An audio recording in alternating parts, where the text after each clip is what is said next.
We can end crime and violence if we all agree to do one thing: share.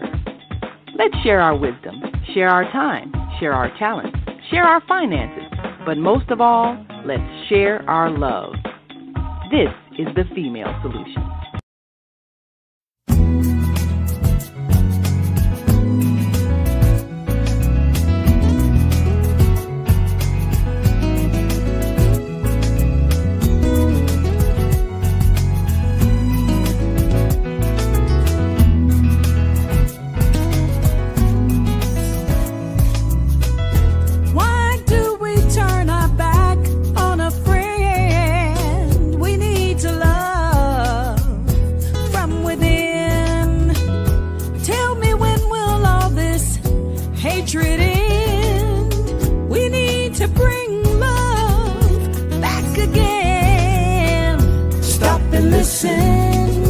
For the sign of the times, pay attention, don't you hear the cry?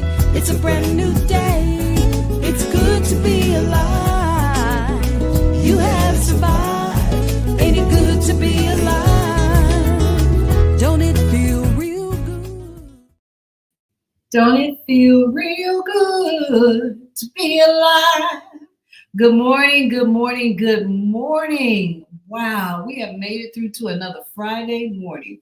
Coffee break with Senabella and all you wonderful people who I refer to as coffee breakers. Now, I sure do know that everybody doesn't get up and drink coffee in the morning. And so for those who are sipping water and tea, good morning and good morning and good morning to you. Now, we're talking about love today. So one of the things is I want to share with you is this cup. My daughter Naseem sent this to me, and on it are the hands and the names of my children. One of the finest gifts that you can receive from someone when they realize that what's important to you is important to them as well. And so when she sent it, it has on it John, Nafisha, Hakeem, Naseem, and Mama. And that's Senabella right here. And so love does prove itself, and it proves itself in various and sundry ways. So what are some of the ways that love proves itself to you? Does it come through your spirit?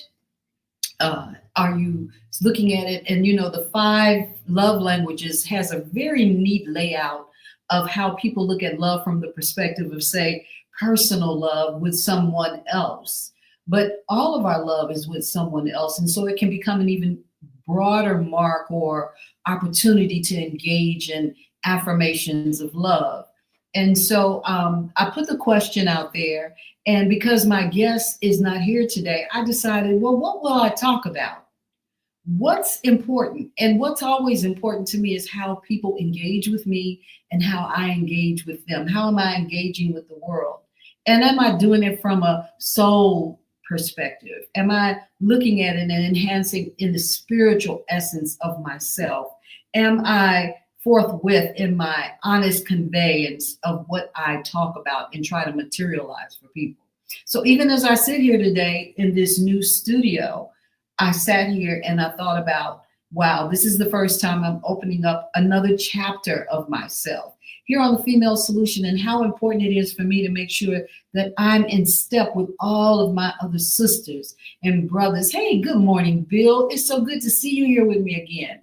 Love Bill Morton, just a dynamic individual. This man, we're going to let you talk, Bill. Make sure you put in some things for me to talk about and share about you, Bill, because I just really love that every morning you come in, and every Friday morning you come in and you make yourself, you know, visible, and you have a voice and you use it well. And so I want to make sure we talk about that because it's acts of service too.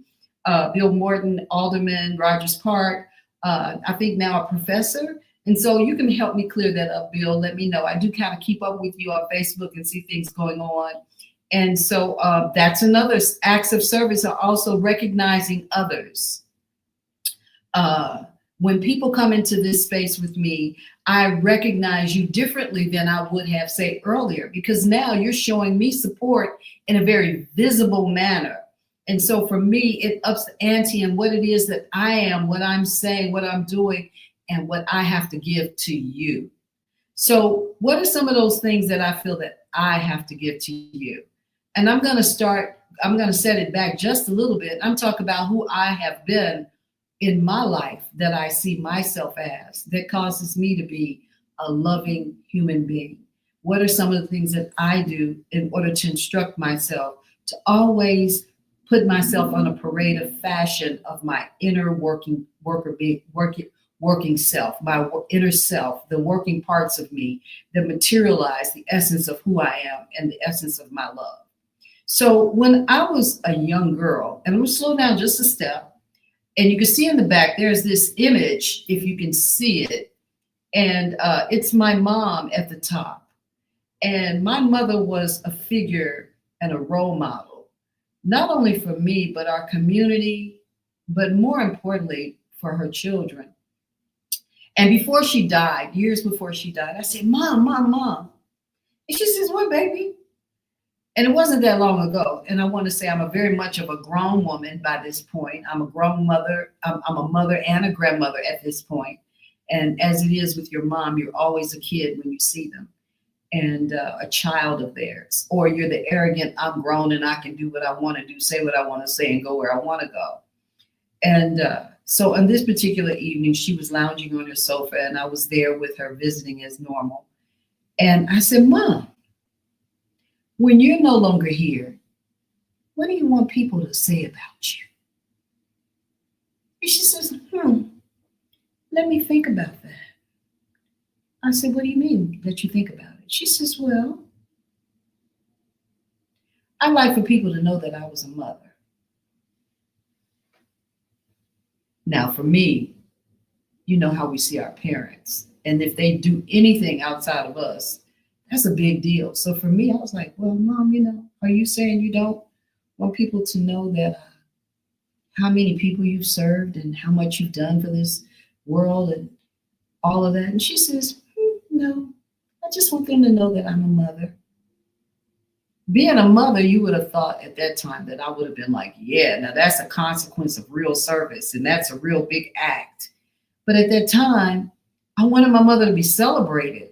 When people pass, we want them to be celebrated. It's when we stop and we think about the proof of love, right? So love proves itself in death. But why does it happen then that we become aware of the things that that person has been or is with us and what will be missed about them? And so for me, I wanted my mother to be celebrated as Sister Valerita, the great sister who worked with Dick Gregory and all of the great people all around Chicago, how she gave so much back to her outside of her home community. And yet my mother had 16 kids and only had 14, and 14 of us were raised in the house together. And this dynamic individual who set a whole commitment up of how to raise us, teaching us these wonderful dynamic things every day. How to read, how to write. Yes, we went to school, we had learned all that, and she put us in the best situations we could be in. But my mother took it upon herself to make sure that her children were homeschooled after school. And everything was up for grabs. Everything. So we'd come in from school and the music would be playing and she'd calm us down. And we know we had to get ready to go have dinner and eat at the tables together because there were so many of us. It was 3 tables. So it was the one for the little kids, the big kids, and the medium-sized kids or whatever. And I was part of the medium-sized kid group. And then we'd finish and she'd say, okay, come on back. So by that time, we'd already gone over our homework. And she'd sit us down in a circle and she began to talk to us and instruct us and tell us the way we should go. And she would ask us questions and teach us how to respond and articulate our thoughts, make sure our messaging was right. And then she would also speak to us about the manner and how we treated one another, and she was always very soft-spoken and kind. And so I had generated this big observation of who my mother has been. And I wanted in her passing for people to know that.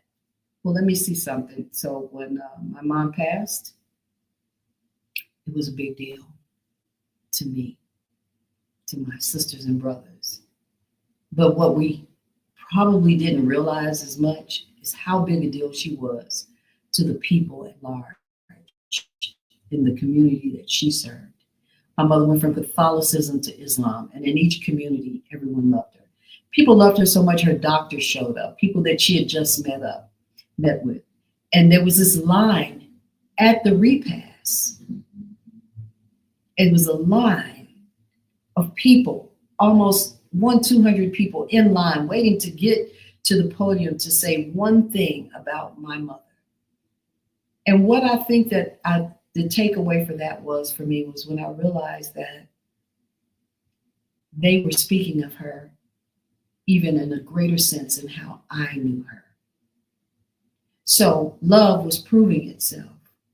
Her love to the community and the people she cared about and her children.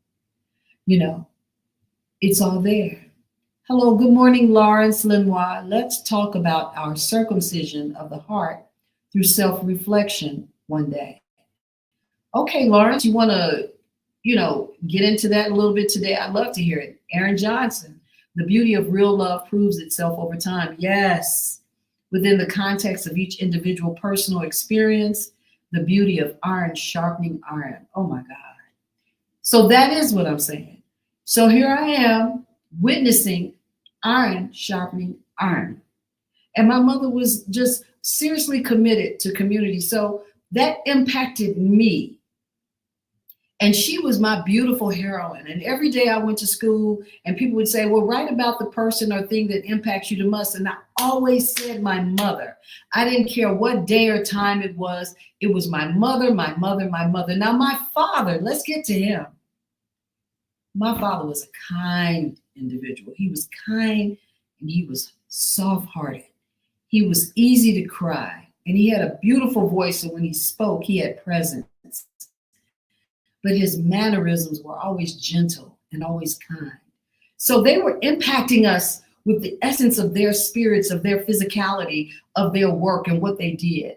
Here my mother was going back to school with all her children, going back to school to Columbia College. Here my mother was learning about the future of computerization and taking up that so that she could get work. And here my father was working in steel mills and shining shoes and doing all the things he could to care for his family. So we do become learned and have the instruction of love to guide us there. I want to go back to something that's been said already.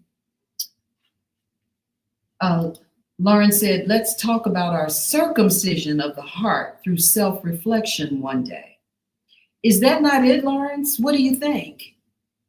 Is this not what I'm saying? Can you share more of that reflection in your text? Can you do that? And then Aaron Johnson, the beauty of real love proves itself over time. So why do we wait for people to die to give them their greatest accolades? Within the context of each individual personal experience, the beauty of iron sharpening iron. So am I the iron sharpened as a result of my mother's beauty? And how am I sure in my living that I'm sharpening the iron of mine or my community? And so in my mind, as I became, yes, it is. Thank you, Lawrence. That's so important for me to know.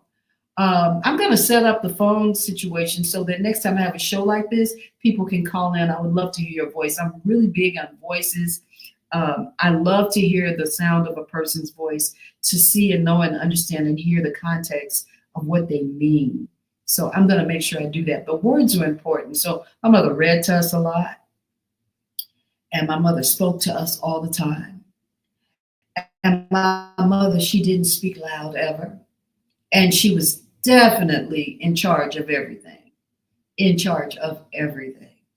But I think that when we grow, if we grow into a society, we have to have the essence of things that comes out of our homes that help us to thrive, to strive, to endure, to know how to deposit that which is in us that is of love, that spirit, that essence. It becomes a very real thing in everything we do. How we walk, how we talk, how we engage with other people. What is it that brings love into our lives every day, that makes us real to other people? And so because I had this example in my home of what love was supposed to be or is, I began to journey out on my own in my life as a mother and in the sacrifices that we'll make, not just as parents, but as people in the community, because there are so many sacrifices we can make that are love offerings every single day, every single day. And right now, with the world being turned upside down for change, which is inevitable, the world was going to change whether there was somebody causing it to change or not. I'm going to say it again. The world was going to change whether somebody was causing it to change or not. It is not upon the evidence of the wrong or the right that the world changes. The world changes out of need, just like seasons change, just like the sun is in the sky, the moon is in the sky, the water is where it is, the dirt, everything around us is all part of the organic matter of who we are in our lives. And for some of us, most of us would say, so God loves us and he gave us this earth. We have dominion over it. Do we? Are we really the higher living being that exists in this planet? God loves us so much that he let us just have this dominion in this way. How are we using that as an instruction? So one friend of mine told me, Bobby Irving, he said, Senabella, a long time ago, he said, the trees and the flowers and everything, they can feel us, they know us. And so he talked about talking to trees. And I just looked at him like, okay, that might be a little way up here for me, but I'm going to keep listening. But over time, I could see the essence of what he said was true. And I put up a video not long ago, and I said, you could pour love into your plant, and this is how we can pour love into one another. So how does that look?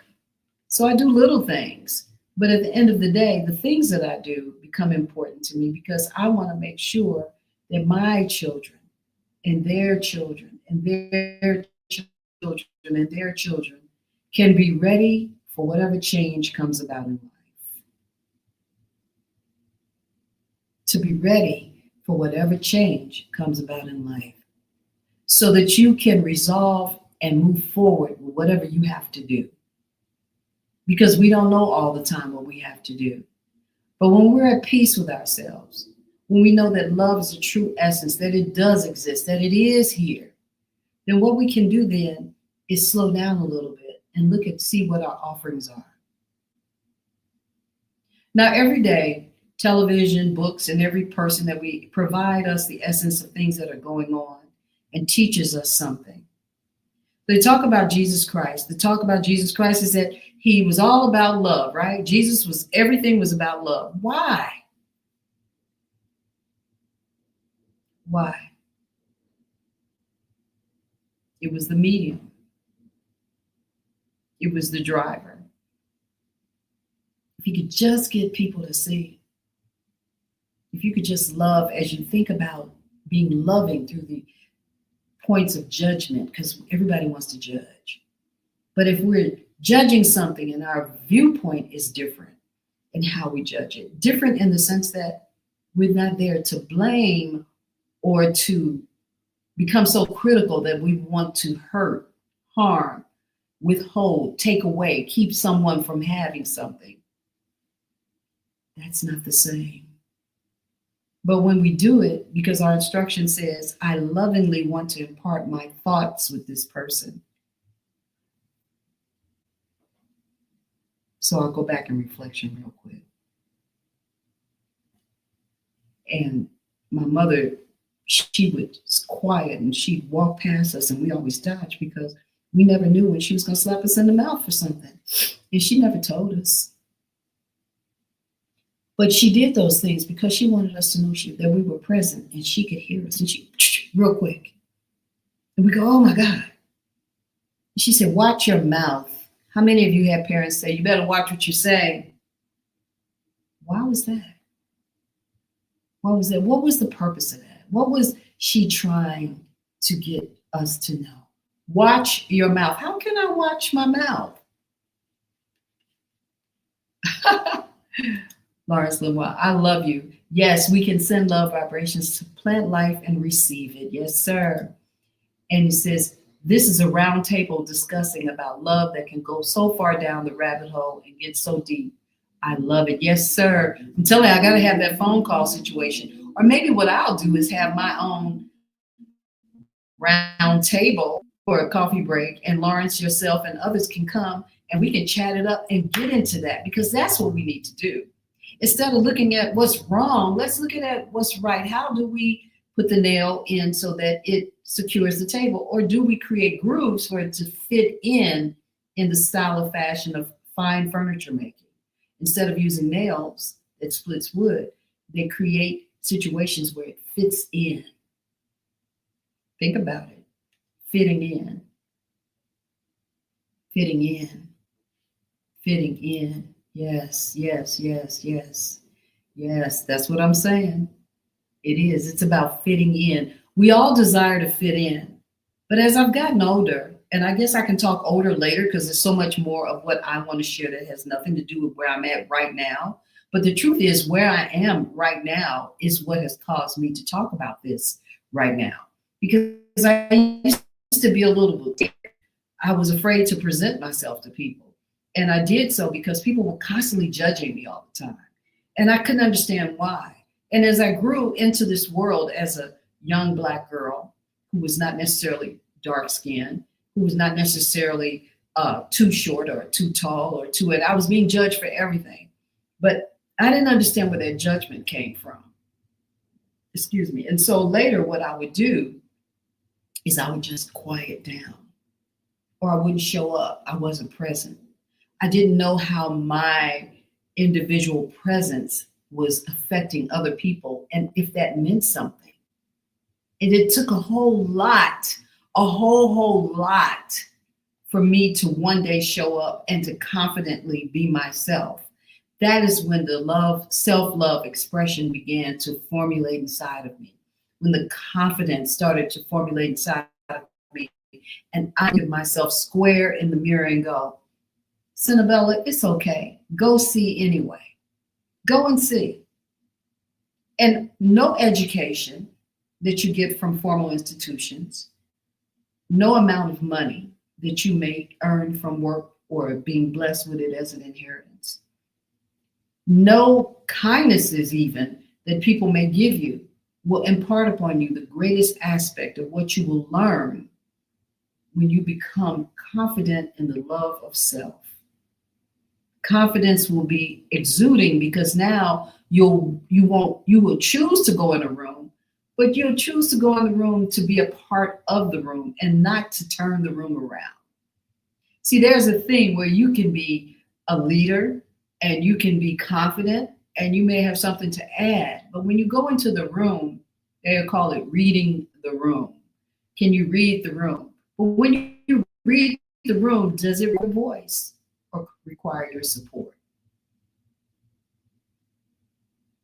How about that? Does it require your voice or require your support? I'm going to take a quick break and come right back. And I want you to think about that. And please continue to leave your comments. And I'm going to address those. And we're going to talk about that a little bit more. All right? The Soulful Chicago Book Fair, Woodlawn's premier summer event, returns to 61st Street between Cottage Grove and King Drive, Saturday, August 9th, 10 a.m. to 8 p.m. Join us for another celebration of literary works by and about the Black experience, featuring children's books,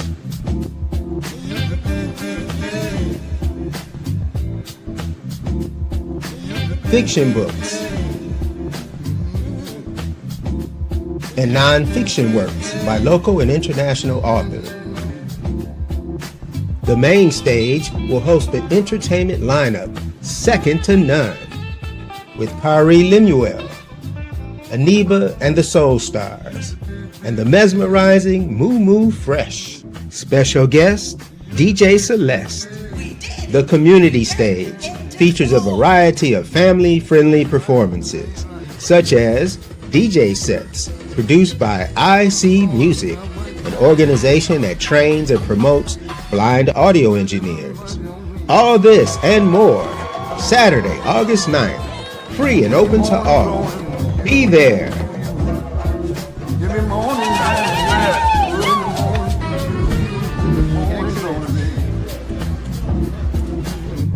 Visit SoulfulChicagoBookFair.com for more information.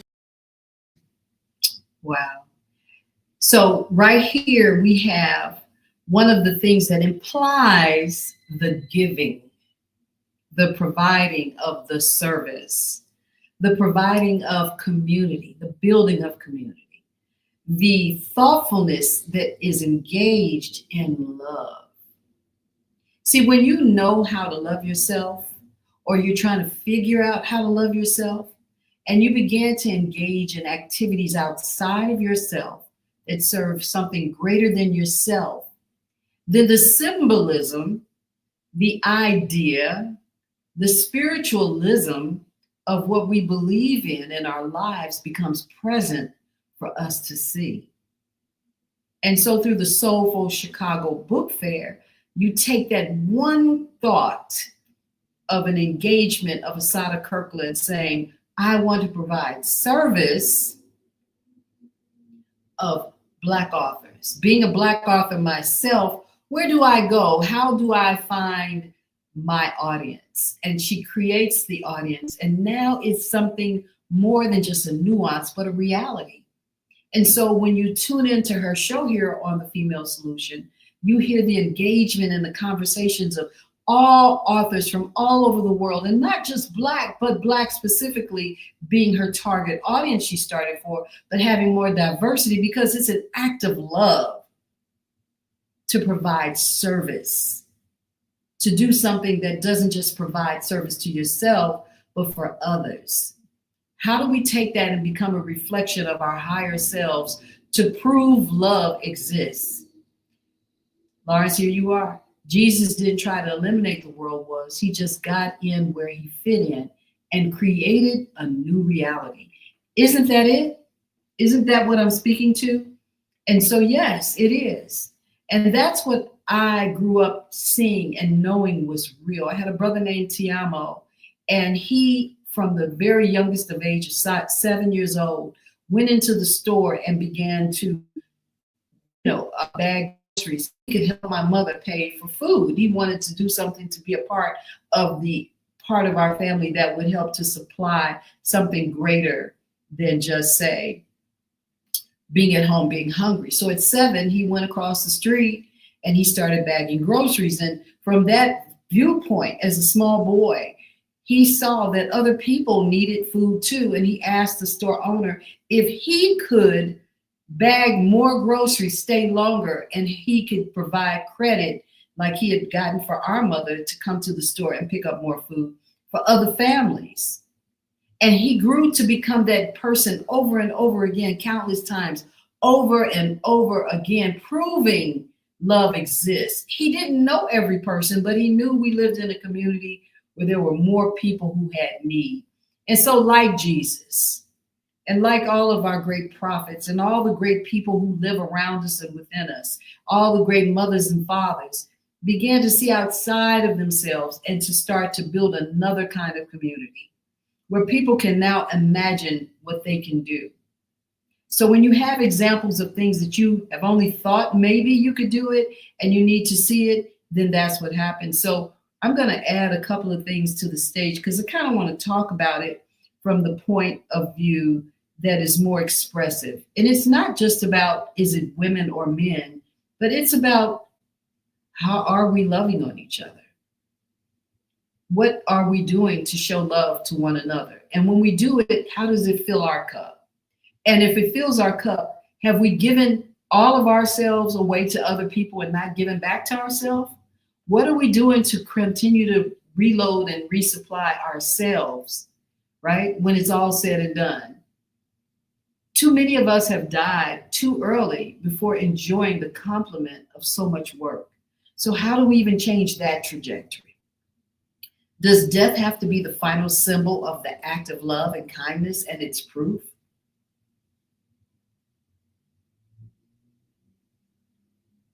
Does it? Or is it proof in itself? Is it? I need to know. I need to know. We need to discuss it. I think I know, or I wouldn't be having this conversation, right? we wouldn't be having this conversation. So I set out in life and I began to look at the instruction inside of me and asking myself, what could I do? And I started meeting and having great mentors, great people who really began to help me to check my boxes. And so this was a situation right here that this person here, Robert Irving III, he and I became joined at the hip because we had family members who come together and created a child. And so I become aware of him, and he and I began to talk about, well, what is it that you want to do, Senabella? And I said, I want to sing. He said, well, I'm getting ready to go to New York. I said, okay. So I said, one day I'm going to play with you.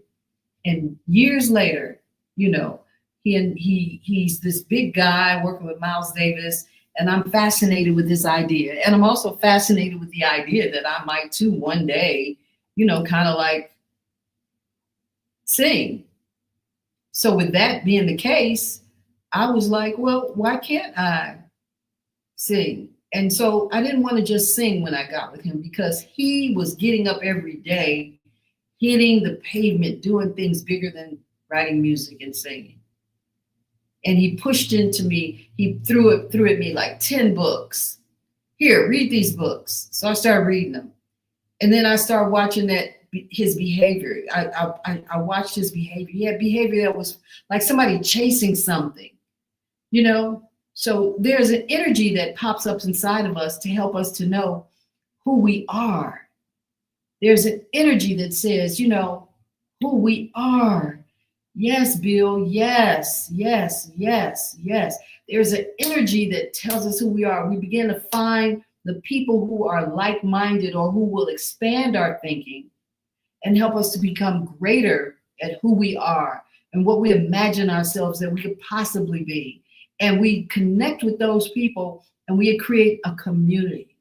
And we become part of a community that's bigger than ourselves. And we have to imagine and believe that somehow it will take hold, it will hold fast, it would have roots, right? It will become something.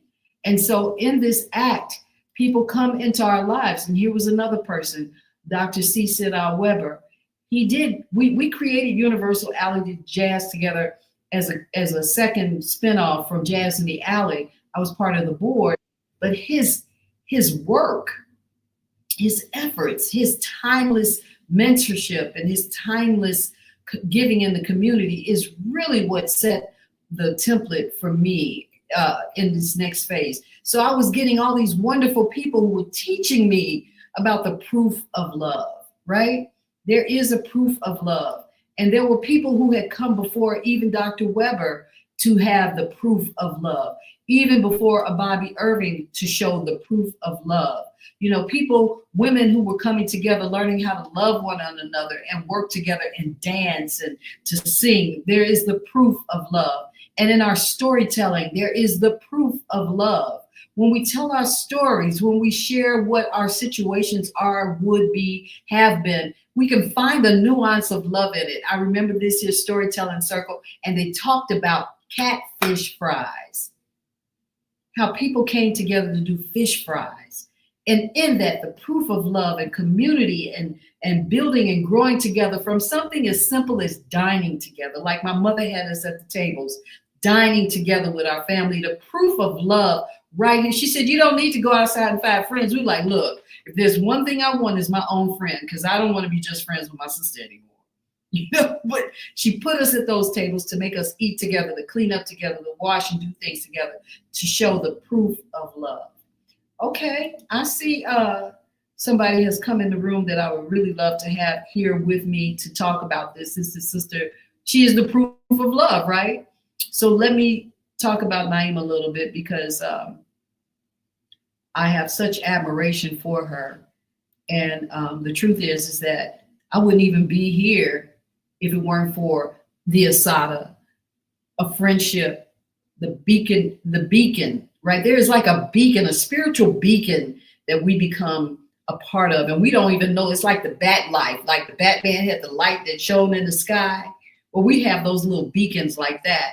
And then when we show up in the room, the other beacons are there. And then when they see you, they're, oh, there's Senabella. Oh, there's Asada. Oh, there's Naima Latif.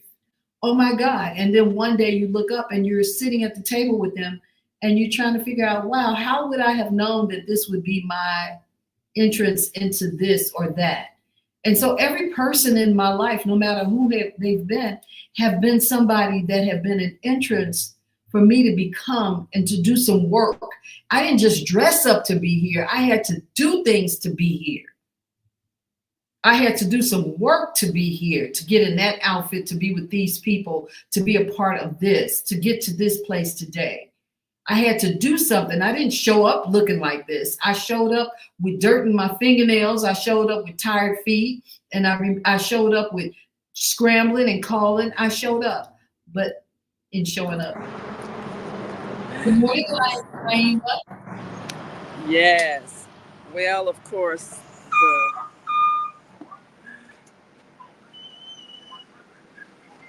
the reason why we have the Female Solution Global Radio TV show all stemmed from the book I wrote entitled The Female Solution, in which I was urging women to develop a relationship between themselves, not of competition and conflict, but of cooperation.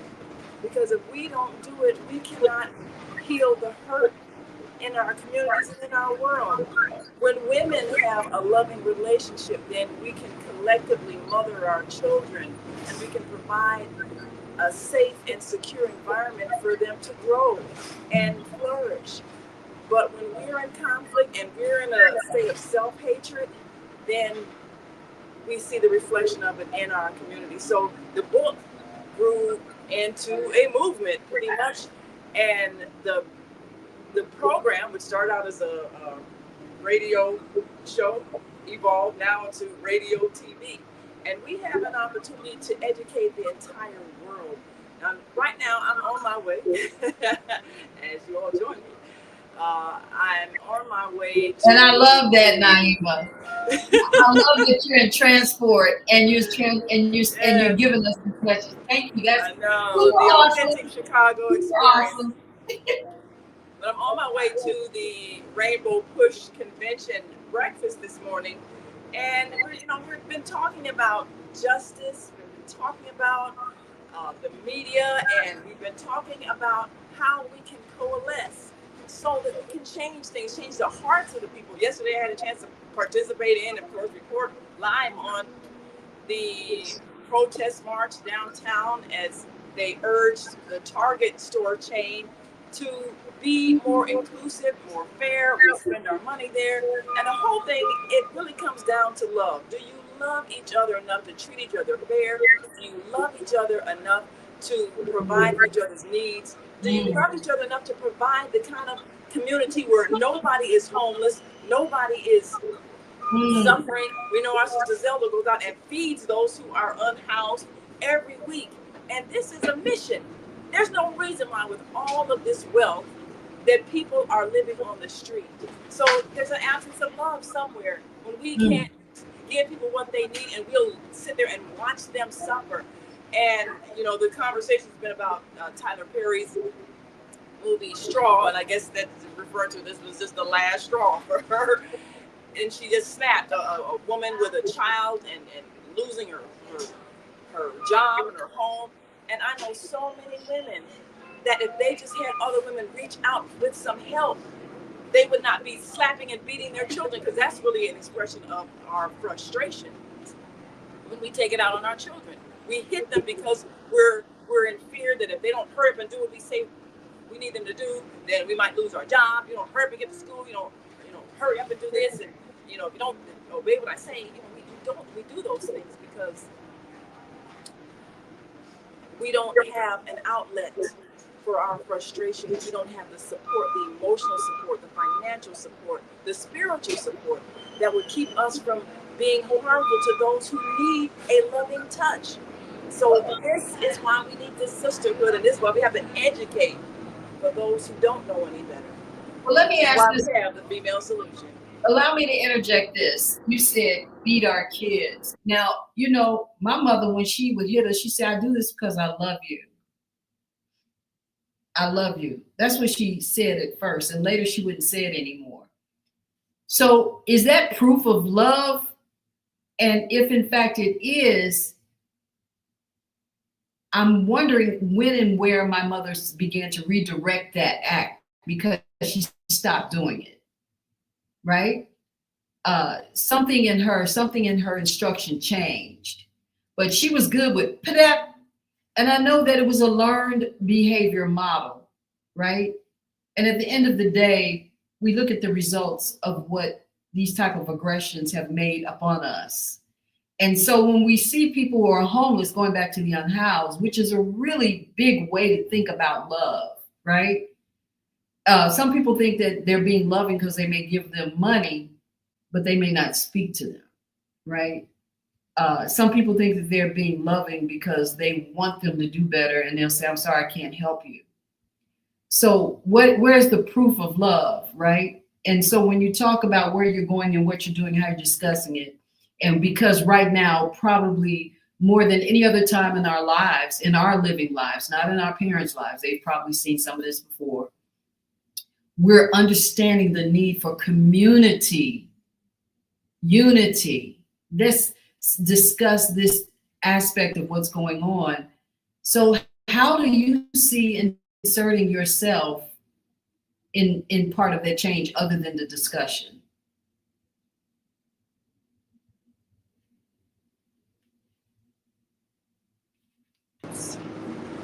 I was raised like most children in our community, you know, parents who were raised with corporal punishment, and at some point you realize that fear-based parenting creates a fearful child that cannot trust because they're always afraid of punishment. You learn to lie to avoid punishment. So many character flaws develop as a result of fear-based parenting, where there's always the threat of getting hit if you don't obey. And so, you know, we've talked about the fact that we're launching a parenting class in our New Earth Homeschool Academy online this fall called Parenting with Peace, to teach parents how to use positive reinforcement, guidance, patience, teaching, and instruction as opposed to punishment as the incentive for their children to do as they desire. And one of the things I've been working with, you know, I've been doing a 60 days of a message called 555, and it was at 5:55 in the morning. Just a little message and a link to another wisdom teacher that has a podcast online, many others that we promoted, but to help us undo the damage in ourselves. We have been so damaged by the hostility in the society that we live in. So we unknowingly pass it on to our children. We feel so disrespected that we will interpret a 2-year-old saying no to us as a sign of disrespect. They're 2. You don't have the concept of disrespect. You can only express your feelings. But because we're so damaged, we will respond to that 2-year-old that's just learning how to express themselves as if they have personally offended and insulted us. And then we want to hit them and beat them. And that's where the injury starts. And we've been talking about a lot, and of course, in our book, Slavery, the African American Psychic Trauma, we go into detail about the whole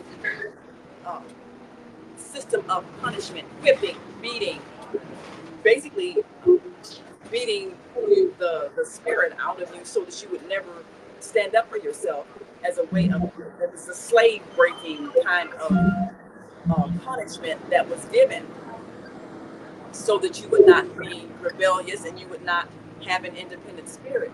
So generations later, we still have that fear in us. The reason why we have such low self-esteem, lacking in confidence, in abusive relationships, because this kind of rearing, where you're beaten into submission and told you're nothing as a way to control you, this becomes a part of what we give to our children, and that has to be undone in us as we raise the next generation to be free-thinking people, because they're going to be creating a different society. So instead of us trying to mold them into a broken society, we have to prepare them to create the new world that they're going to be living in, and they and their children are going to be living in. It's not going to be the way it is now. That's why things are falling apart, because this system cannot stand. You can't have a system where you have this extreme of wealth of a small segment of the population and the masses of people suffering. Well, it does get back to the question, what is the proof of love? Society shows the proof of love or the lack of love, you know? And so we can say that this society has not proven love that we built. And so we have to come back and reconstruct, re-examine where our wrongs are, not just to judge those who are bringing it to us, but also because somehow they've allowed those who are doing it also found ways to love on only theirs, only themselves. But at the same time, when this vast planet that we live on, this here planet we live on, requires something for everyone, it does give us new instruction. It does tell us. And so there isn't just, there has to be action in every community and in every way for the proof of love to not be lost, so that it's not a burden for people to have that there is no love for me. There's no place for me is what people feel when there's no love. There is no one who wants to hear my voice when there is no love. There's no one who cares about if I'm hungry if there's no love. There's no one who cares about what I feel if there's no love, right? There's no one who cares about whether I have a place to sleep or not if I'm loved. And that happens in small capsules of families and small 2-3 people relationships. People say, I only had 2 friends and they both beat me up or they both put me out. I only had one person I relied on and they weren't there for me when I was sick. We have people who are in nursing homes. We have people, this isn't just about, the world has to change. We have been an abomination to this world.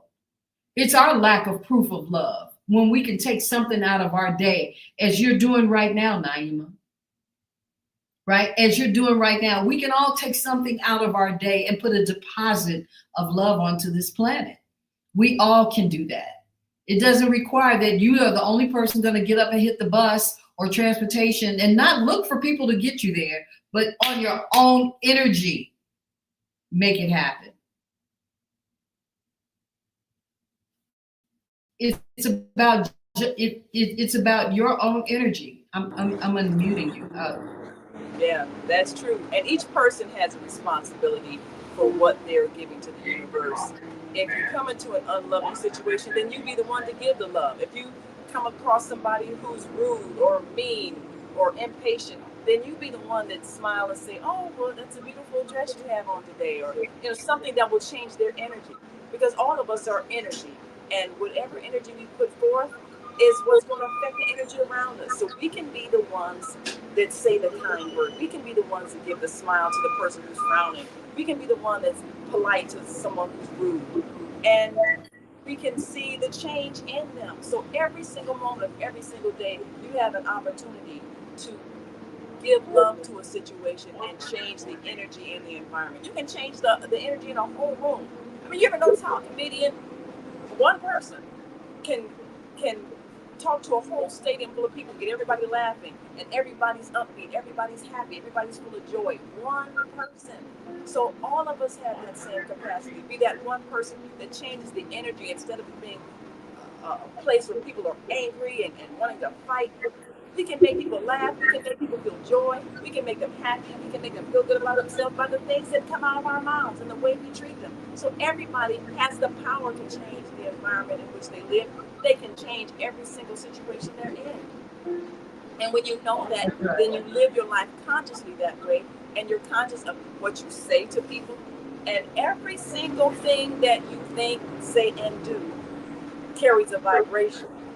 And you can feel yourself either going up or down every moment of every day based on somebody says something kind to you. Oh, you look nice today. You have a pretty smile. That brings you up. Somebody says something else mean to you.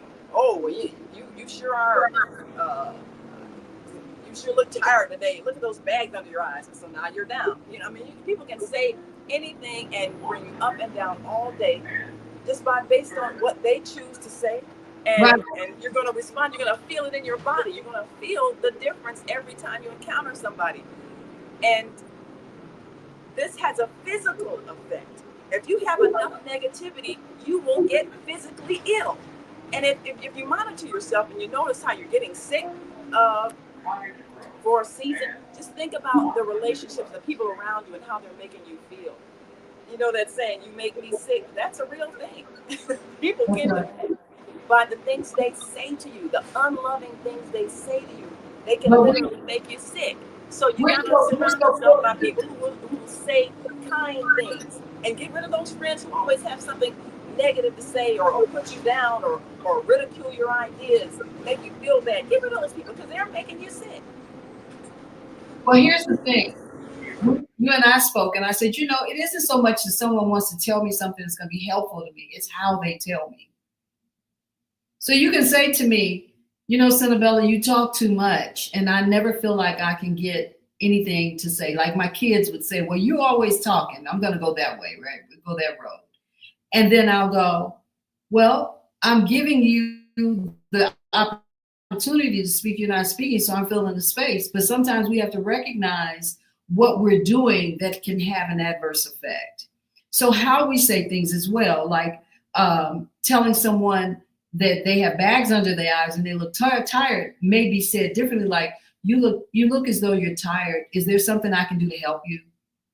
That's totally different. You seem to be tired. Are you okay this morning? Asking a person, say, oh, okay. Well, it's just good to see you. I thought maybe you hadn't rested. You seem to be in another thought or something. You have to think about how people are impacted by what you say. And that is a big part of what's happening in this society right now. People are not thinking about how they speak to everyone. Everybody thinks they can just say whatever they want. It's right off the cuff. It's okay. It's okay because I have good intention. Well, you can have good intention, but I might not be met with it. People will say that, that they meant well, they're just trying to help you. But sometimes you have to feel the vibration come down, because vibes don't lie. And, when there's a little bit of hostility, because sometimes people will say things, the motivation might be a little bit of resentment, a little bit of jealousy, all kinds of things. If someone's really trying to help you, there's a spirit that comes with the words that they say, even if it's criticism, but they're trying to help you become better by giving you honest feedback and then positive suggestions, as opposed to tearing you down and making you feel bad, knowing that they're making you feel bad, and then say, oh, I'm just trying to help you. But, feel the vibrations that come with whatever criticism, because if it's really trying to help you, you'll feel that they're trying to help you. And if it's kind of mean spirit, you'll feel that mean spirit too. Well, I think a lot of times it has to do where you are when something comes for you to receive it. We walk out the door prepared to go to the supermarket with bags, but when we get there, doesn't mean that we're going to use the bag. You know what I'm saying? We get there and we'll take the outfit and price the bag. We can have ways of carrying them out and all that stuff happens. We have to want to matter. So we do have to think about how we use our message, how we use our voice, what we say, who we're encountering, what their situations are.